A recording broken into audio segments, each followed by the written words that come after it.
really great. I was very inspired by the cast members who are all into like 900 bazillion other like causes. They're all amazing. Like every rehearsal, right? It was so hard to schedule like rehearsals. You'd be like, who can do Tuesday? And someone would be like, oh, I'm reading to blind orphans in Southeast on Tuesday. I'm not available. And someone else would be like, what about Thursday? And like, oh, I have a Save the Whales steering committee dinner.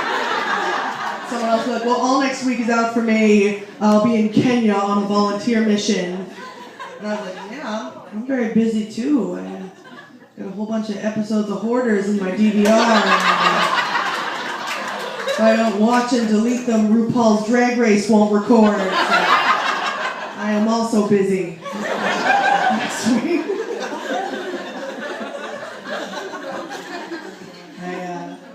I love hearing everybody's. You know what's so funny? My sister had me read like part of our piece to her, and I read with Nikki and Nancy. I read My Angry Vagina. I had a lot of fun. So she had me read her a part of our piece, and I told her, I was like, I'm doing this. She's a women's health nurse practitioner, and I was like, I'm doing this really. I'm going to do like duck quack. She goes, oh, you think that's funny? Calling speculum duck lips? Is that cute? Is that funny? It's a serious medical instrument. Very important purpose. And then I heard her one of Nikki's lines, and Nikki said at the gynecologist, right, they should wrap you in delicious purple velvet. She goes, I'm going to stop you right there. Velvet is not only expensive, it is also very difficult to clean. I'm not getting a purple velvet robe for every patient. Your co-pays would be through the roof. She's like, I don't even want to hear anymore. I don't even want to hear anymore about any of this. You do your little play. Have fun. Well, I'm out here fighting cervical cancer. But you do your thing. I loved hearing everybody else's stories. Give it up for everybody's stories. They were so good. They were so great. Kristen was talking. Well, a couple people, Chelsea and Kristen. I don't have a first-time sexual experience story because I'm actually still a virgin. Okay, I've said that on stage several times, and that is by far the most positive reaction ever. I usually do not get a reaction like that. People are always like, what? You still holding on to that? What? And people, like, have come in and been like, I found this dead raccoon carcass on the road. What should I do? You gotta get rid of that. And she's like, I found this weird thing. Should I hang on to it for 28 years? No. No, you should not. This is a terrible thing to hang on to. What are you doing? It smells? Get out of here with that. Get it? I did a little double entendre there. It doesn't really smell. It's fine. It's still got like the factory seal on it. She is pristine. Really pristine.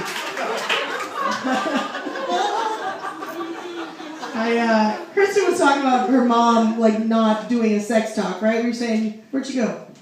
Oh, hey, right. Okay, my sex talk was, I was in like 7th grade. They were doing like the talk with us in middle school. And on the way to school, my sister was in the car. She was like 8 or 9. And my dad goes, oh, you got that sex thing at school today, huh? I should probably impart some wisdom on you guys. We're from Boston, obviously. Sex talk, right. Your mother and I already discussed this before we had kids. We said we're not raising any hoe bags. So, don't be hoe bags.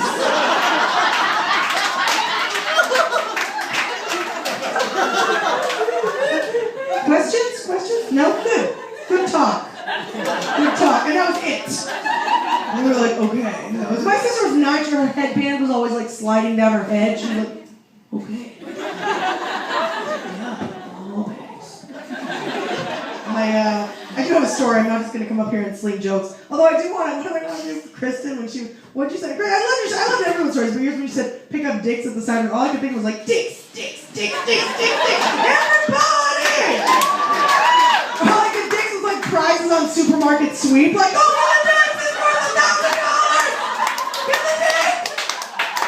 Get a couple butterball turkeys! Big money, get 'em!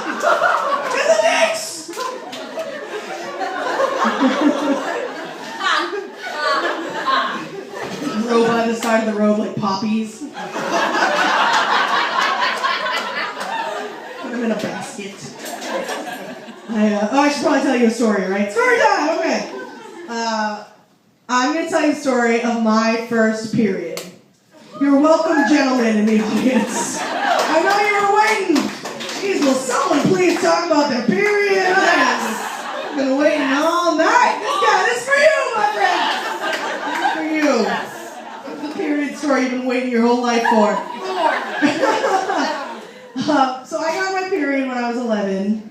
And I got it because I must have been eating some sort of hormone-injected lunch meat. Lunchables have estrogen in them, I guess.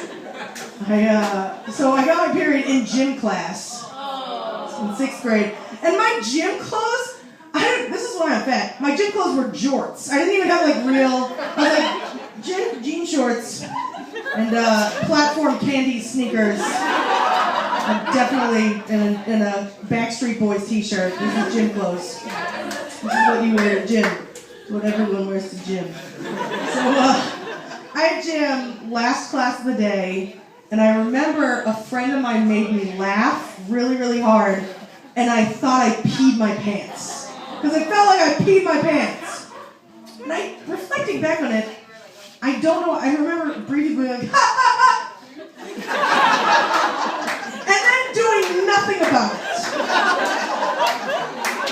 Like, I have no idea why I didn't react appropriately. And I remember thinking I just peed my pants. And then being like, well, I don't smell pee. It's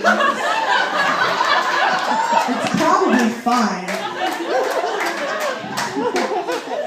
So I just decided that day, I was like, I'm not going to change out of my gym clothes before going home. I'll just take the bus.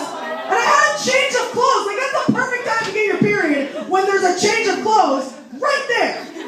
Right, that's like the ideal first period situation. Like, oh shit, son, just put on new pants. Day's fine. But I was like, I'll just go home in my gym shorts and walk down all the halls in the middle school. And I had no idea, and nobody noticed. So, like, miracle of miracles, like, there were like predatory middle school bullies waiting for me to do anything wrong at all that they could jump on. I don't know if they were all out with dysentery that day, but nobody made fun of me. Which was I think it was the only day of middle school I wasn't made fun of constantly. In some weird twist of fate, nobody saw. So I was like, oh, just carrying on the day, just like a normal day, just like yesterday. It was my dad's birthday, I should say, also. So I got my first period on my dad's birthday. And I know, happy birthday! So my mom I'm the oldest of 2 girls, so my mom had like totally prepared. Because he cock-blocked her on the sex talk, so she was getting the period talk. So she was like, here's where all the pads are, and here's what you do, and when you get it, give me a call.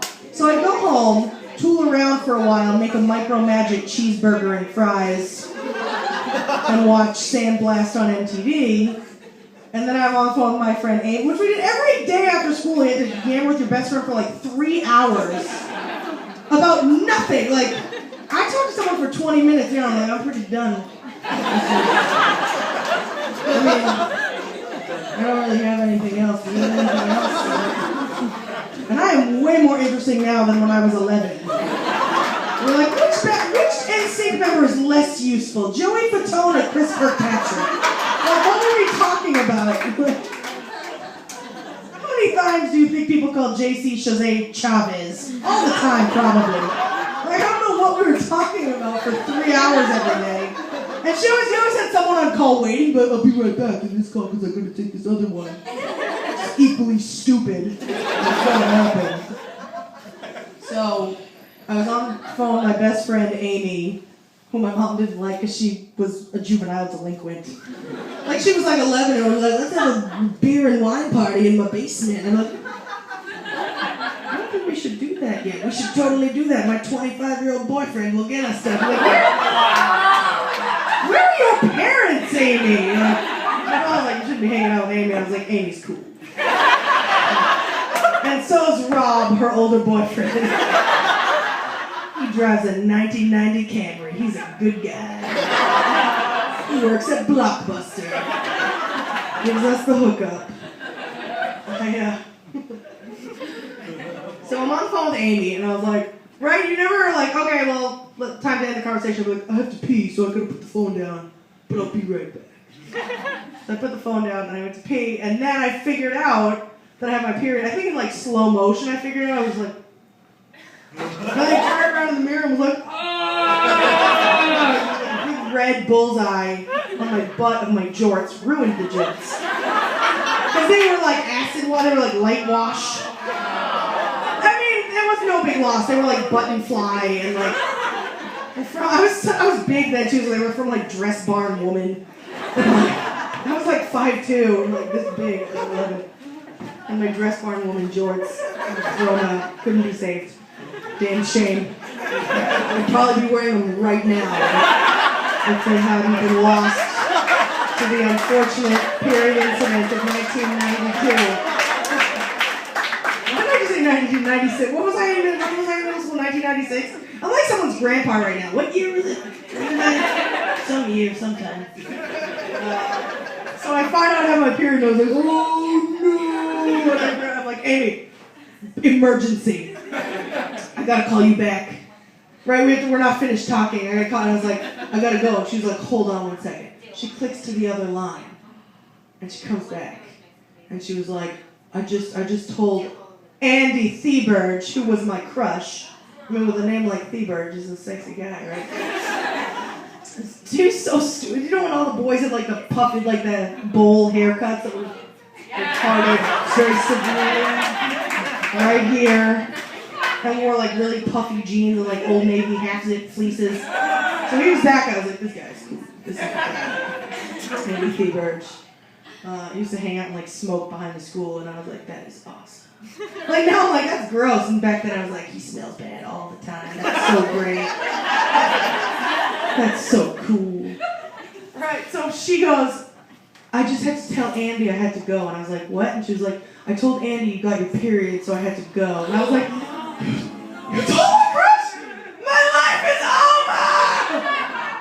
Andy Theberge knows! And I was like, looking back at it, I was like, why is that like he was gonna be like, Emily Ruskowski is developing at a normal rate for a young woman. What a loser!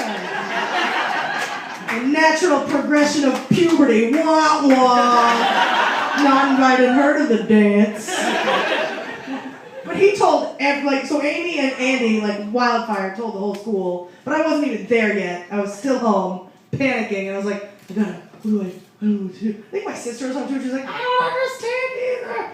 And I was like, I gotta call Mom. I gotta call Mom's beeper. My mom was a drug dealer. She was a psychologist, so she had a beeper.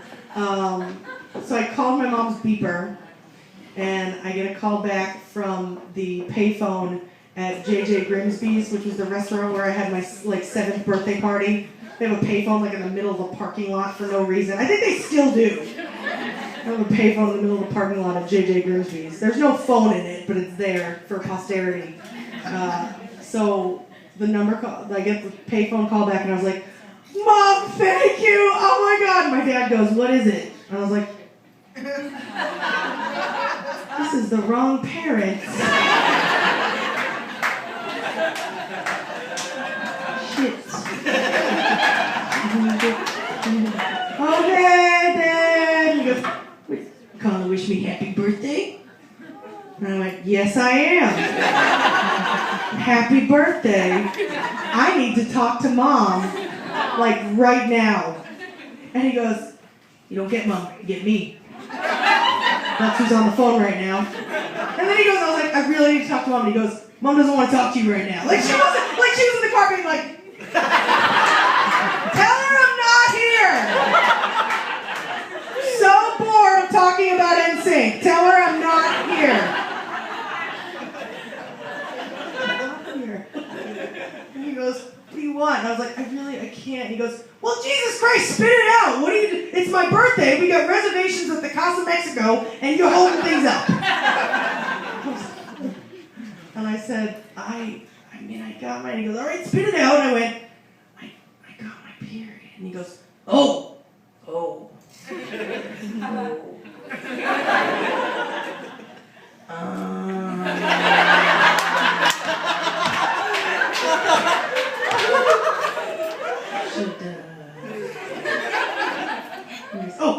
Yeah, stuff some toilet paper in your underpants. And, don't do anything stupid, and we'll be home soon. Like, he was so excited about something. He's like, all right, you're welcome. And I was like, I don't need to, that's stupid. And Mom showed me where all the period supplies are, and he got really offended. He's like, well, then what are you calling me for? If you've already got it all figured out. That was a great plan. I was like, I didn't call you, this is not your beeper. God damn it. And he goes, well, is there anything else? And I was like, no, just that, nothing, just that. And he goes, all right, well, we'll bring you back some refried beans from the Casa Mexico. And, don't break anything. See you later. And he hangs up. And they get in the car, and my mom goes, what happened? Is everything all right at home? He goes, yeah, everybody's fine. And she's like, what did Emily call for? Was it Emily or was it Audrey? Is everyone okay? And he goes, they're fine. They just called to say happy birthday. And I said something else, nothing important, it was fine.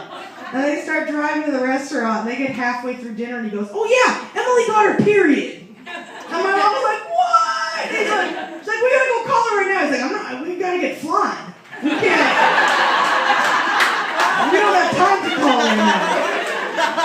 She'll still have it when we get home, I think. It's not a pressing, it's not an emergency. It'll be just fine. So they get home a few hours later, and I immediately realized, first you're real excited, right? And then you're like, this blows. Like immediately, you just feel totally shitty. And the pads, sorry again, gentlemen, the pads they had like when I was in 6th grade, were like you were sitting on a Subway $5 footlong on top of your seat. Why you don't get the balance? You want a needle on your seat. Everybody knew.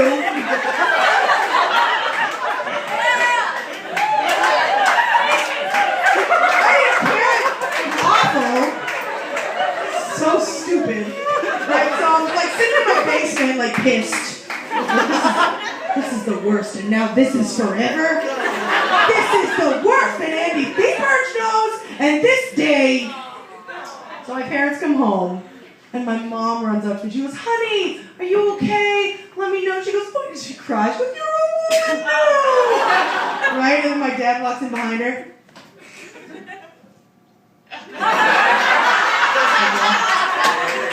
And I'm sitting there in the basement, I'm pissed, and he comes out and he goes, how you doing? Not very good. He goes, you little bitchy. And